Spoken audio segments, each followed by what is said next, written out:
ইসলামে মূর্তি পূজা বা প্রতিমা উপাসনা কঠোরভাবে নিষিদ্ধ। কুরআন ও হাদিসে মূর্তি পূজার ইতিহাস এবং তা নিষিদ্ধ হওয়ার বিভিন্ন কারণ রয়েছে। কোরআনের আয়াতে মূর্তি পূজার বিভিন্ন কথা উল্লেখ করা হয়েছে। আল্লাহর নির্দেশ ছাড়া কোনো মূর্তি বা প্রতিমা বানানো এবং তা উপাসনা করা সম্পূর্ণ হারাম। মূর্তি পূজা মানুষকে এক আল্লাহর উপাসনা থেকে দূরে সরিয়ে নিয়ে যায়, যা তাওহীদের অর্থাৎ এক আল্লাহর একত্ববাদের মূলধারার পরিপন্থী। কোরআনে মূর্তি পূজার বিরুদ্ধে কয়েকটি গুরুত্বপূর্ণ আয়াত রয়েছে। সর্বপ্রথম আমরা দেখতে পাই সূরা ইখলাস। পবিত্র কোরআনের 112 নম্বর সূরা ইখলাসের 1 থেকে 4 বলা হয়েছে, কুল হুয়াল্লাহু আহাদ, বলুন তিনি এক এবং অদ্বিতীয়। আল্লাহুস সামাদ, তিনি কারো মুখাপেক্ষী নন। লাম ইয়ালিদ ওয়ালাম ইউলাদ, অর্থাৎ তিনি কাউকে জন্ম দেননি এবং জন্ম নেননি। ওয়ালাম ইয়াকুল্লাহু কুফুয়ান আহাদ, অর্থাৎ তাহার সমতুল্য কিছুই নেই।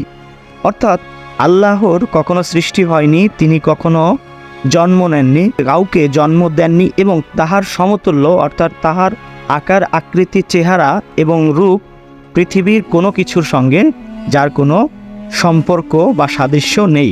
এরপরে সূরা আল আম্বিয়ার 52 থেকে 54 নম্বরে বলা হয়েছে, ইব্রাহিম আলাইহিস সালামের কাহিনী উল্লেখ করা হয়েছে, যেখানে তিনি তার জাতিকে প্রশ্ন করেছিলেন, তোমরা যেসব মূর্তি পূজা করছো সেগুলো কি? তাদের উত্তরে ইব্রাহিম আলাইহিস সালাম বলেছিলেন, তোমরা এবং তোমাদের পূর্বপুরুষগণ মূর্তি পূজা করে যাচ্ছে, অথচ সেগুলো কোনো উপকার বা ক্ষতি করতে পারে না। এছাড়াও সূরা সাবার 36 নম্বর আয়াতে আমরা পাই, এখানে বলা হয়েছে, বলুন আল্লাহ দান করেন, কিসের জন্য তোমরা প্রতিমা বানিয়ে তাদের পূজা করছো যারা কিছুই করতে পারে না? অর্থাৎ আপনারা যদি দেখেন, এই প্রতিমাগুলিকে মানুষেরা নিজেরাই সৃষ্টি করছে, নিজেরাই সজ্জা করিয়ে তাদেরকে পূজার জন্য প্রস্তুত করে এবং পরবর্তীতে তারাই সেটাকে ধ্বংস করে দেয়। সেই মূর্তির কিন্তু এককভাবে কোনো কিছু সৃষ্টি করার ক্ষমতা অথবা অন্য কোনো কিছুকে সৃষ্টি করার ক্ষমতা, এমনকি কোনো রকম সাহায্য, এমনকি কথা বলার পর্যন্ত সক্ষমতা রাখে না।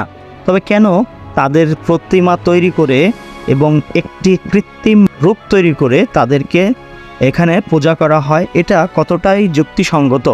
হাদিসে মূর্তি পূজা সম্পর্কে স্পষ্টভাবে বিভিন্ন নির্দেশনা ও সতর্কীকরণ রয়েছে। বিশেষ করে নবী মুহাম্মদ সাল্লাল্লাহু আলাইহি ওয়াসাল্লাম মূর্তি পূজার বিপরীতে তাওহীদের দাওয়াত দিয়েছেন এবং মুসলমানদের একমাত্র আল্লাহর উপাসনা করার নির্দেশ দিয়েছেন। আমরা যদি সহিহ বুখারীর দিকে লক্ষ্য করি, এখানে সহিহ বুখারীর 335 নম্বর হাদিসে নবী মুহাম্মদ সাল্লাল্লাহু আলাইহি ওয়াসাল্লাম বলেছেন, যারা মূর্তি তৈরি করে তাদের কিয়ামতের দিন সবচেয়ে কঠিন শাস্তি দেওয়া হবে। এছাড়াও সহিহ মুসলিমের 971 নম্বর হাদিসে রয়েছে, নবী করিম সাল্লাল্লাহু আলাইহি ওয়াসাল্লাম বলেন, কিয়ামতের দিন আল্লাহ সবচেয়ে কঠিন শাস্তি দেবেন তাদেরকে যারা মূর্তি পূজা করে। এছাড়াও আমরা সহিহ মুসলিমের 2113 নম্বর হাদিসে দেখতে পাই, উম্মুল মুমিনিন আয়েশা রাদিয়াল্লাহু আনহু থেকে বর্ণিত, রাসূল সাল্লাল্লাহু আলাইহি ওয়াসাল্লাম যখন কোনো ঘরে মূর্তি দেখতেন তিনি সেটি ভেঙে ফেলতেন। অর্থাৎ মুহাম্মদ সাল্লাল্লাহু আলাইহি ওয়াসাল্লাম, আল্লাহর নবী, কখনোই নকল ঈশ্বর অথবা নকল সৃষ্টিকর্তা অথবা প্রতিমূর্তি এগুলিকে পছন্দ করতেন না এবং এগুলিকে তিনি নিষিদ্ধ করেছিলেন। মূর্তি পূজার ইতিহাস সম্পর্কে যদি আমরা একটু লক্ষ্য করি, মূর্তি পূজা ইসলামের পূর্বে বিভিন্ন সভ্যতায় প্রচলিত ছিল। ইসলামের আগমনের পূর্বে আরব দ্বীপে বহু দেবদেবীর মূর্তি পূজা করা হতো। কাবাঘরের ভিতরেও বহু মূর্তি ছিল। পরবর্তীতে ইসলামের নবী হজরত ইব্রাহিম আলাইহিস সালাম এবং হজরত মুহাম্মদ আলাইহিস সালাম এই মূর্তিগুলোকে সেখান থেকে সরিয়ে দিয়েছে।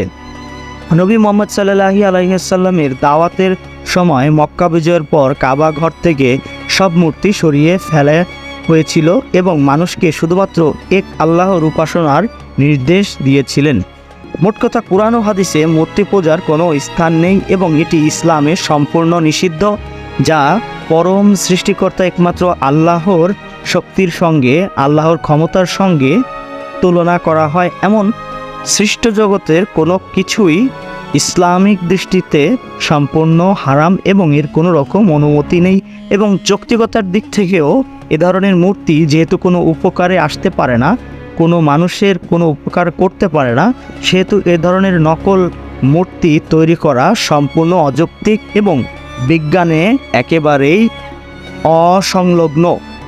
আমরা যদি দেখতে পাই, বিজ্ঞানের একজন প্রসিদ্ধ বিজ্ঞানী অ্যালবার্ট আইনস্টাইন, তিনি বলেছিলেন তার একটি উক্তিতে যে the science without religion is lame, অর্থাৎ ধর্ম ছাড়া বিজ্ঞান পঙ্গু, and the religions without science is blind, এবং বিজ্ঞান ছাড়া যে ধর্ম তা অন্ধ। তো বন্ধুরা, দেখা হবে পরবর্তী ভিডিওতে। সে পর্যন্ত ভালো থাকুন, এবং যারা আমাদের দিনের পথযাত্রী ফেসবুক পেজ এবং ইউটিউব চ্যানেলটি এখনও ফলো এবং সাবস্ক্রাইব করেননি, তাদের বলবো আপনারা ফেসবুক পেজটি ফলো দিয়ে এবং আমাদের ইউটিউব চ্যানেলটি সাবস্ক্রাইব করে আমাদের সঙ্গে থাকবেন। দেখা হবে পরবর্তী ভিডিওতে। আল্লাহ হাফেজ।